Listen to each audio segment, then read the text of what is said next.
जय सीताराम जय सीताराम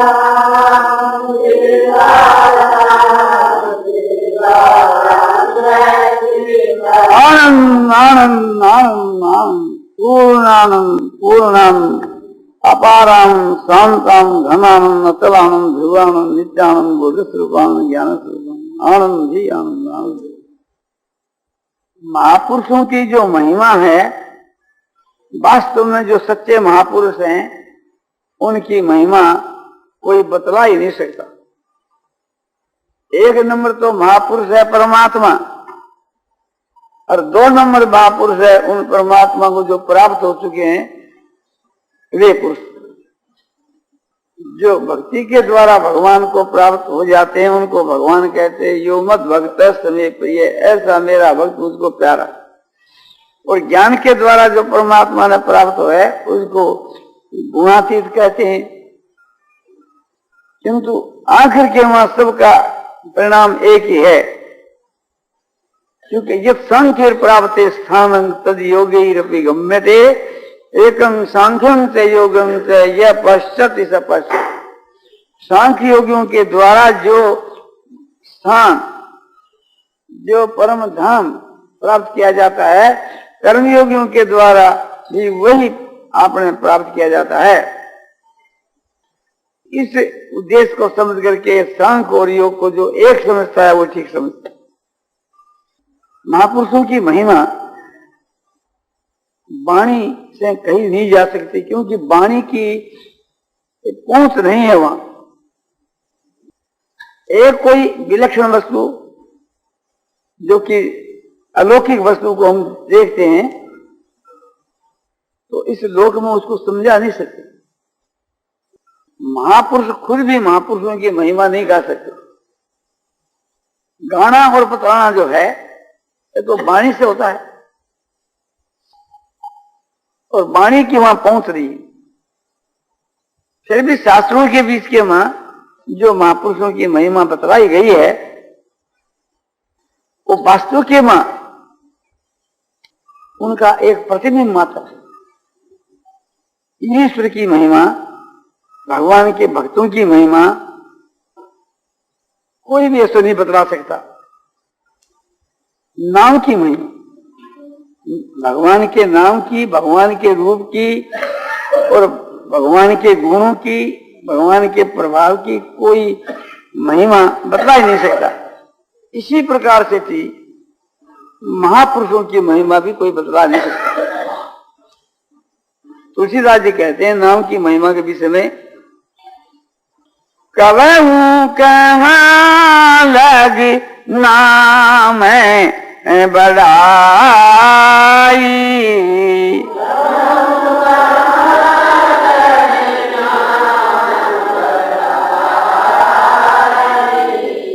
राम न सकहि नाम गुण गाई।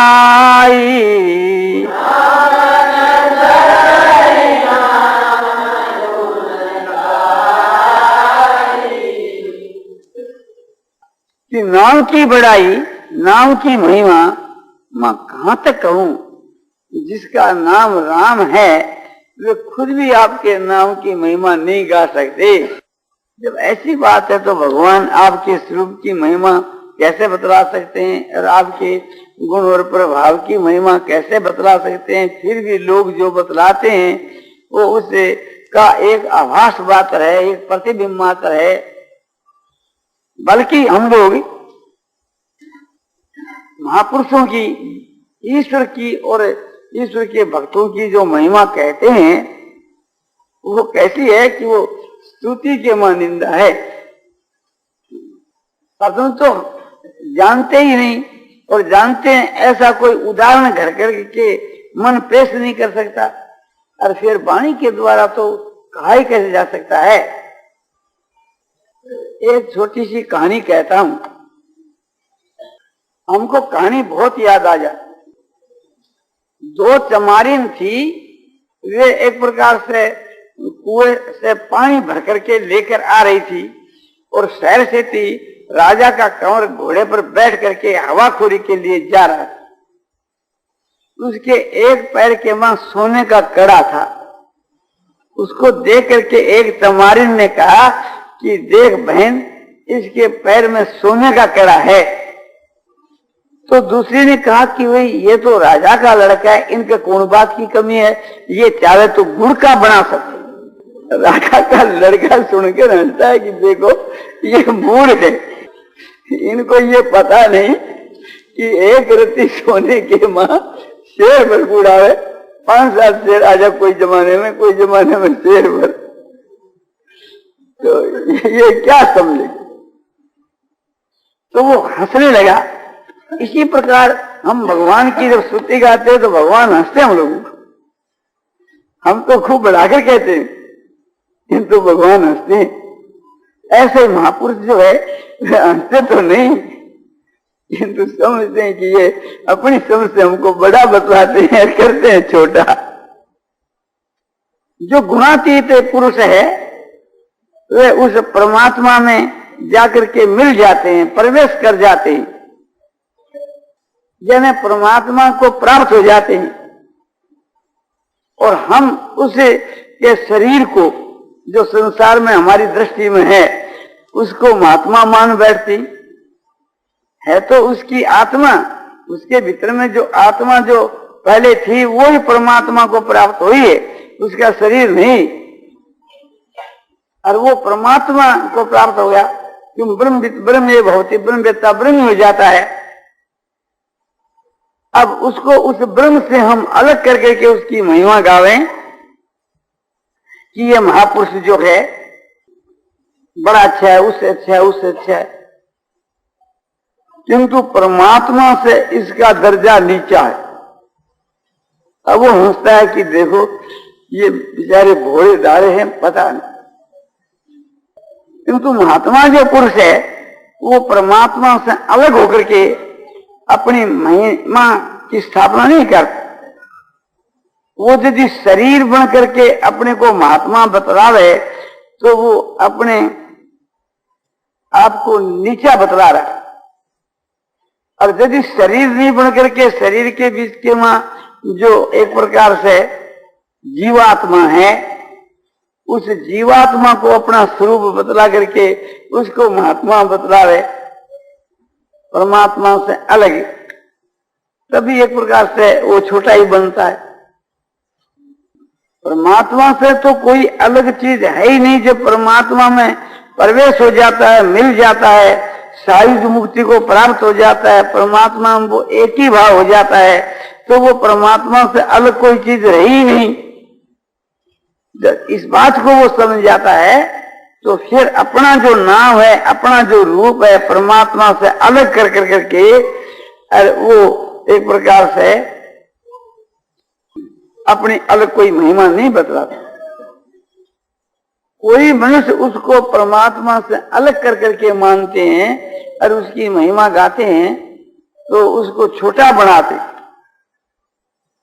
ऐसे रहस्य के जानने वाले जो महापुरुष हैं वे अपने नाम और अपने रूप को कभी नहीं पूजाते।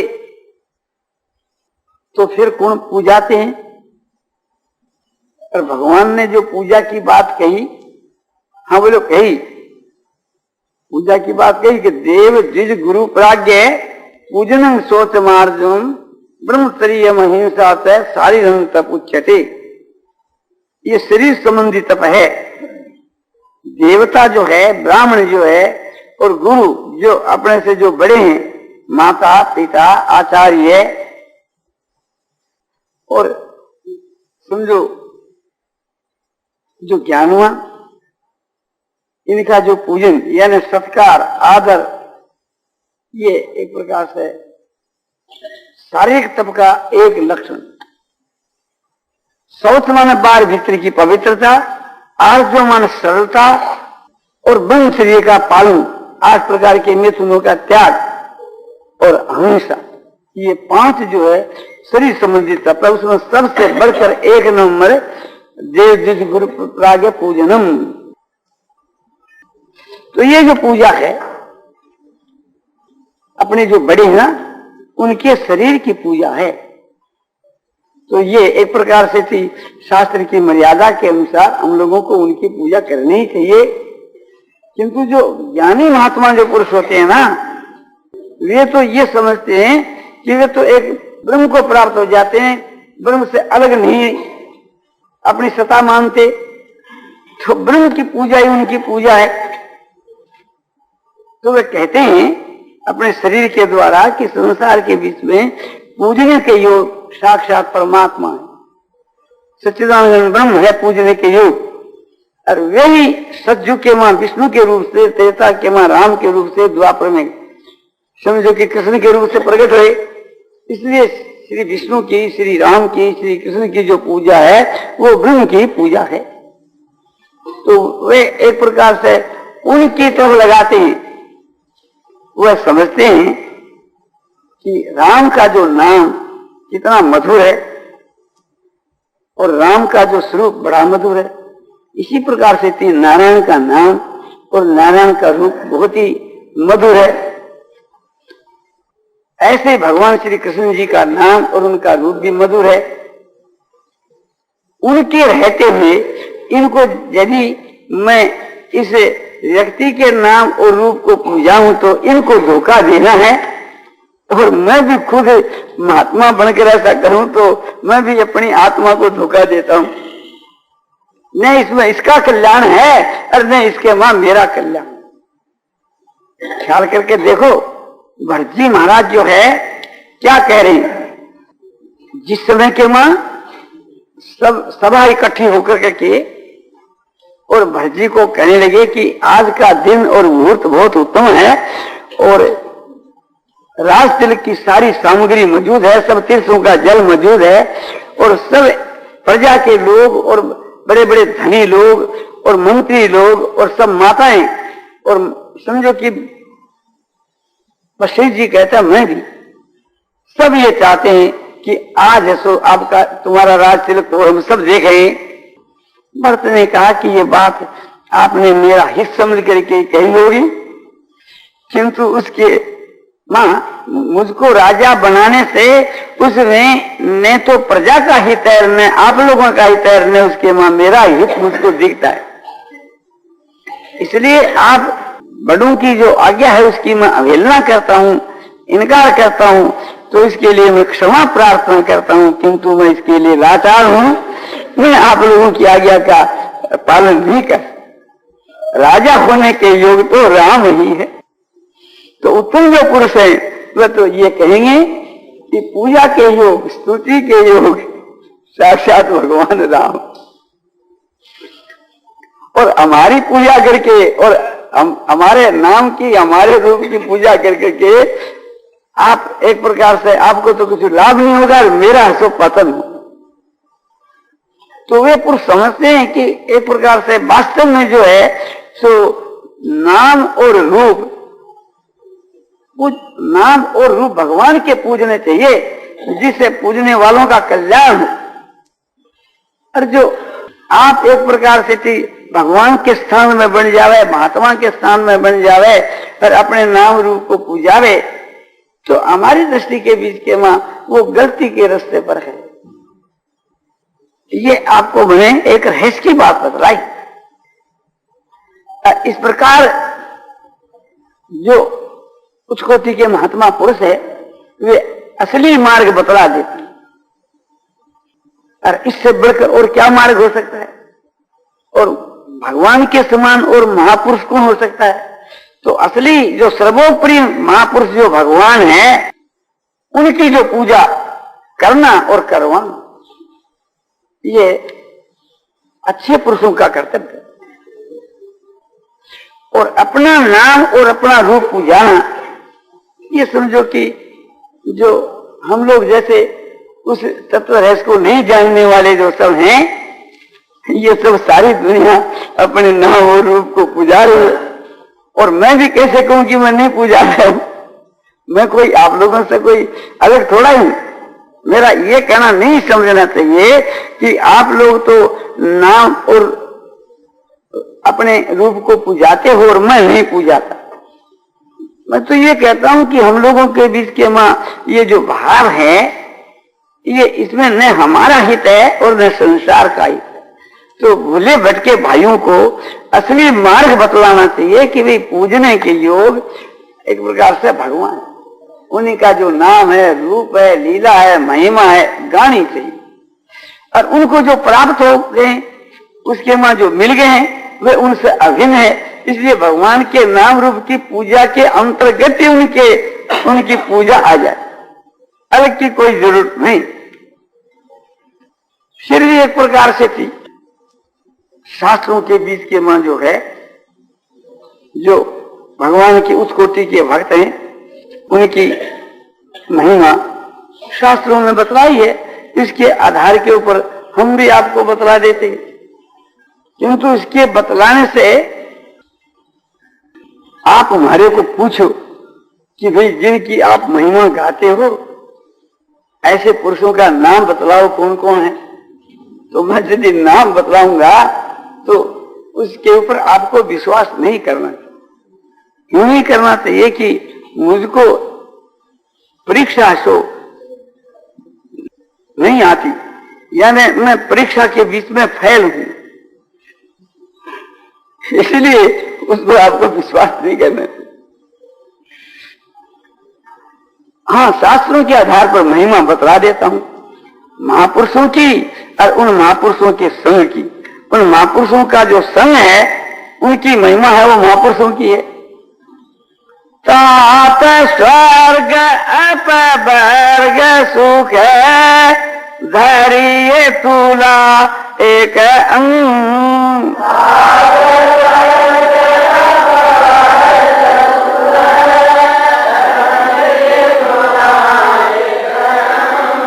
तुले न ताही सकल मिली जो सुख लव सत्संग।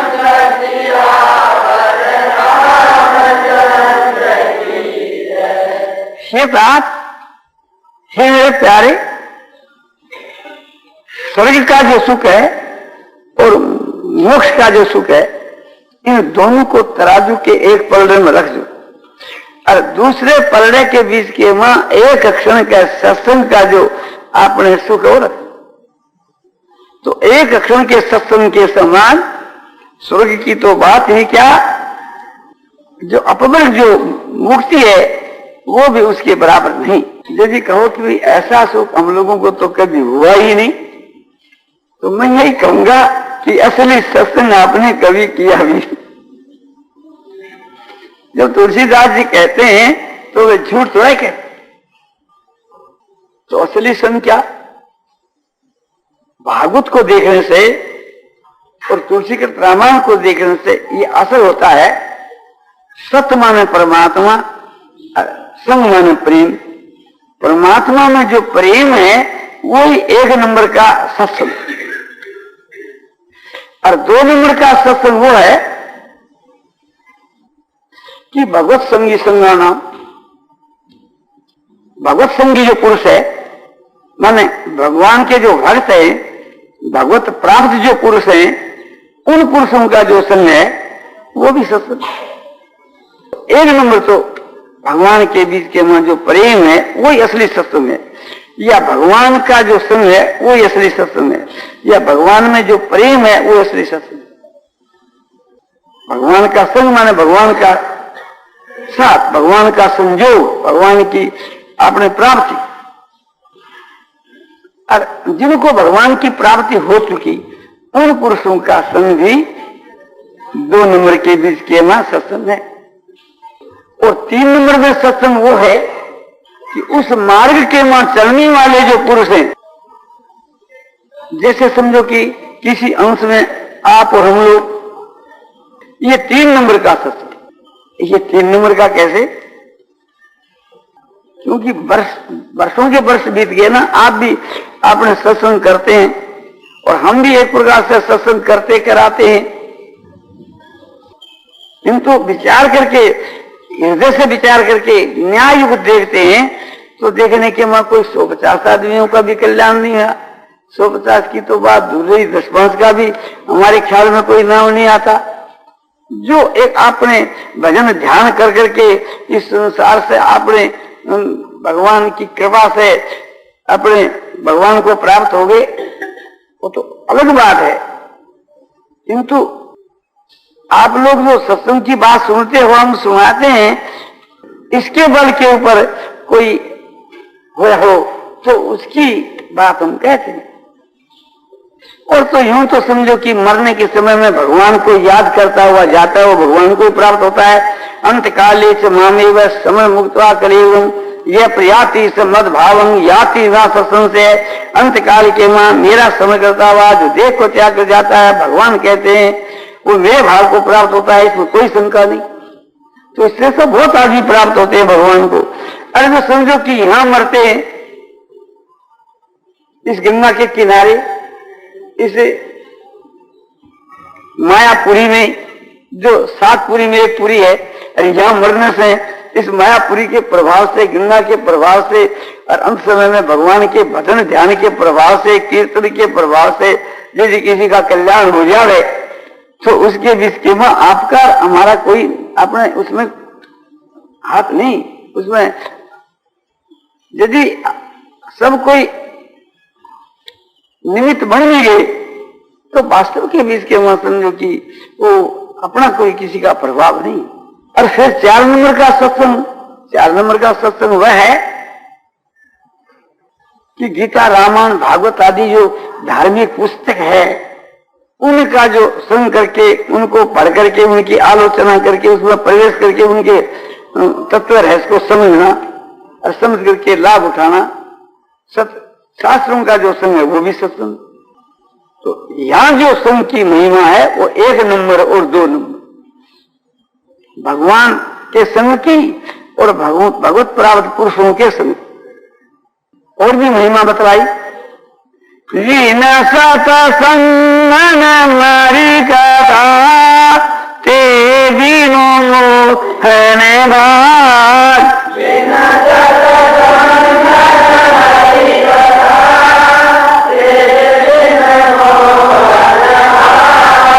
मोह गए बिनु राम पद कोशिन बिन राग पिया वर।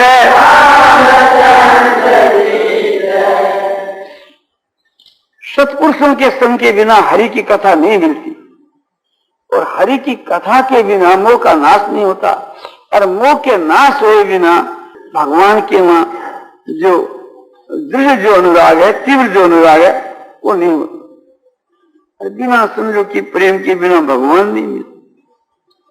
तो इसलिए भगवान के वहां प्रेम होए, इसके लिए सत्पुरुषों का संग करना चाहिए। अब ये बात आई कि सत्पुरुषों की पहचान क्या, कि गीता के वहां सत्पुरुषों के जो लक्षण लिखे इन्हें दृष्टि के वहां हो, वो ही सत्पुरुष। बोलो गीता के श्लोकों के बीच के वहां सत्पुरुषों के लक्षण कहां लिखे,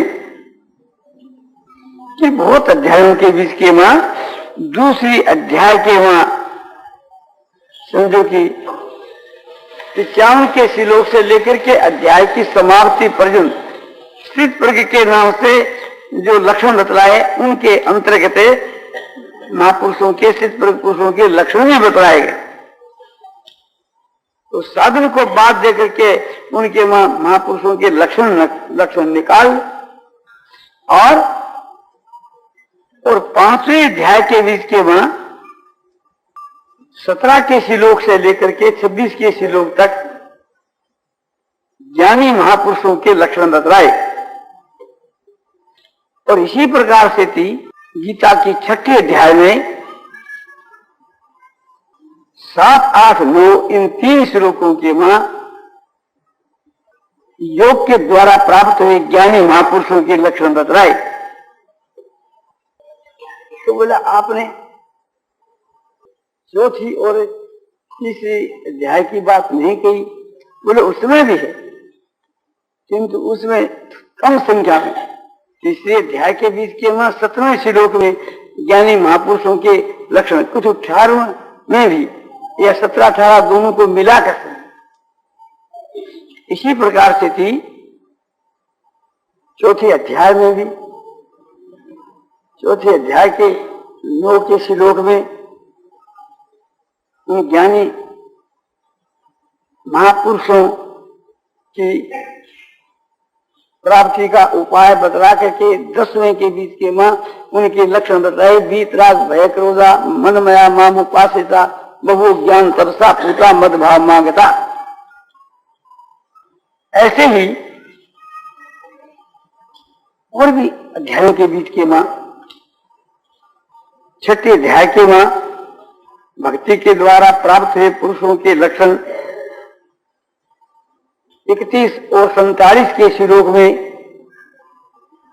और ज्ञान के द्वारा प्राप्त हुए पुरुषों के लक्षण छठे अध्याय के 32 के श्लोक में। तो बहुत ही श्लोकों के बीच के हम आते हैं, किंतु प्रधानता से मैं अब आपको बतलाता हूं। भक्ति के द्वारा प्राप्त हुए महापुरुषों के लक्षण विस्तार से थी गीता की 12वें अध्याय के मां 13 के श्लोक से लेकर के और 19 के श्लोक तक, आयु को अध्याय की समाप्ति तक, और 14वें अध्याय के बीच के मां 22 के श्लोक से लेकर के 25 के श्लोक तक जो लक्षण महापुरुषों के बतलाए हैं, वे लक्षण जिनके वहां घटे वो ही महात्मा पुरुष। तो आप कहीं जी की बात तो ठीक, किंतु हम तो इस प्रकार से किसी के हृदय को पहचान नहीं सकते। तो बोले दूसरा उपाय, हाँ बोले वो बतलाओ कि जिन पुरुषों का संग करने से भगवान की भक्ति आपके हृदय में आवे, हृदय में जागृत हो, जिन पुरुषों के संग से, दर्शन से, भाषण से, शपथ से, वार्तालाप से, चिंतन से आपके हृदय के बीच के वहां अदृष्टाश्रभूतानां मैत्र करुणेव च निर्ममो निरहंकार समदुख सुख क्षमी संतुष्ट सततं योगी यथात्मा दृढ़ निश्चय मयि अर्पित मनो बुद्धि यो मत भक्त सबे प्रिय। इन लक्षणों की जागृति तुम्हारे हृदय में हुए तो तुम समझो कि ये भगवान के सच्चे भक्त हैं। क्योंकि हमारे हृदय में ये भगवान की भक्ति की जागृति कैसे होती, इन श्लोकों का अर्थ बहुत बताया जाता, आप सब समझते हैं। इसका अर्थ यह है कि सारे प्राणियों के मां जिनका द्वेष भाव नहीं है और सबके ऊपर दया है और सब में प्रेम है, और वो दया और प्रेम निष्काम हेतु रहित, दया हेतु रहित जो प्रेम है, यानी जो ऐसे पुरुष हैं जिनके मां हेतु रहित दया हेतु रहित प्रेम है,